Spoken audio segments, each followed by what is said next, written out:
अगर आप अपने पति पत्नी, माता पिता या फिर किसी करीबी सदस्य के साथ मिलकर होम लोन लेने के बारे में सोच रहे हैं तो जॉइंट होम लोन आपके लिए एक सही विकल्प हो सकता है।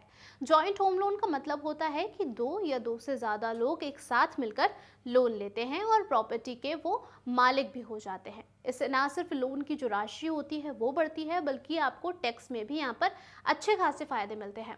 भारतीय इनकम टैक्स एक्ट के सेक्शन 80C के तहत होम लोन की मूलधन राशि यानी कि प्रिंसिपल अमाउंट के भुगतान पर आपको टैक्स में छूट मिलती है। हर सह उधारकर्ता यानी कि को बोरोवर 1.5 लाख रुपए तक की छूट का यहाँ पर दावा कर सकता है। उदाहरण के तौर पर अगर पति पत्नी ने जॉइंट लोन लिया है तो दोनों मिलकर कुल 3 लाख रुपए तक टैक्स में छूट पा सकते हैं, बशर्ते प्रॉपर्टी का स्वामित्व दोनों के ही नाम पर हो।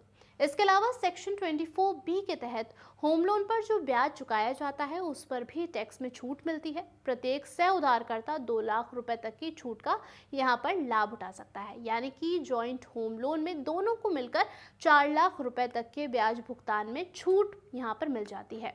ये छूट तभी मिलती है जब प्रॉपर्टी का निर्माण या फिर खरीद 5 साल के अंदर पूरी की जा रही हो। इसी के साथ इसके कई और टैक्स के फायदे भी हैं, जैसे कि यदि आप पहली बार घर खरीद रहे हैं और लोन की राशि 35 लाख रुपए तक की है तो सेक्शन 80EEA के तहत ब्याज पर 1.5 लाख रुपीस की अतिरिक्त लाभ भी यहाँ पर आपको मिलता है।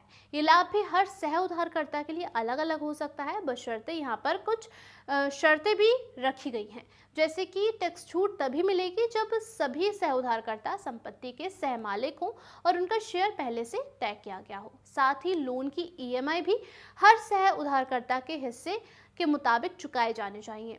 टैक्स छूट का क्लेम करने के लिए लोन का सर्टिफिकेट और प्रॉपर्टी के दस्तावेज यहाँ पर तैयार रखना इंपॉर्टेंट होता है। उदाहरण के तौर पर देखा जाए तो एक कपल है, मान लीजिए, जिनका नाम रमेश है, उनकी पत्नी का नाम सीमा है। तो रमेश और उनकी पत्नी सीमा ने मिलकर कोई जॉइंट लोन लिया है और अपनी प्रॉपर्टी में 50% का हिस्सा वो रखते हैं। वो सालाना 2 लाख रुपए प्रिंसिपल और 3 लाख रुपए ब्याज के रूप में वहां पर भुगतान करते हैं। तो ऐसे में वो दोनों ही 1-1 लाख रुपए का प्रिंसिपल और 1.5 लाख रुपए का ब्याज टैक्स में क्लेम कर सकते हैं। कुल मिलाकर दोनों की टैक्स बचत 5 लाख रुपए तक तय हो सकती है। जॉइंट होम लोन लेने के जो फायदे हैं वो भी कम नहीं है और इसमें ज़्यादा लोन की पात्रता भी आपको मिल जाती है, क्योंकि दोनों की आय यहाँ पर जोड़ी जाती है। टैक्स बचत भी यहाँ पर ज़्यादा होती है क्योंकि दोनों सह उधारकर्ता अलग अलग छूट क्लेम कर सकते हैं, और साथ ही लोन की EMI को भी साझा करने से ब्याज का बोझ भी उन पर कम हो जाता है। कुल मिलाकर देखा जाए तो अगर आप घर खरीदने के बारे में सोच रहे हैं तो जॉइंट होम लोन के विकल्प पर आप ज़रूर विचार कर सकते हैं। ये आपके लिए वित्तीय रूप से समझदार कदम हो सकता है। बाकी इस पर आप क्या कुछ सोचते हैं, आप हमें कॉमेंट बॉक्स में ज़रूर बताइएगा। फिलहाल के लिए इतना ही, धन्यवाद।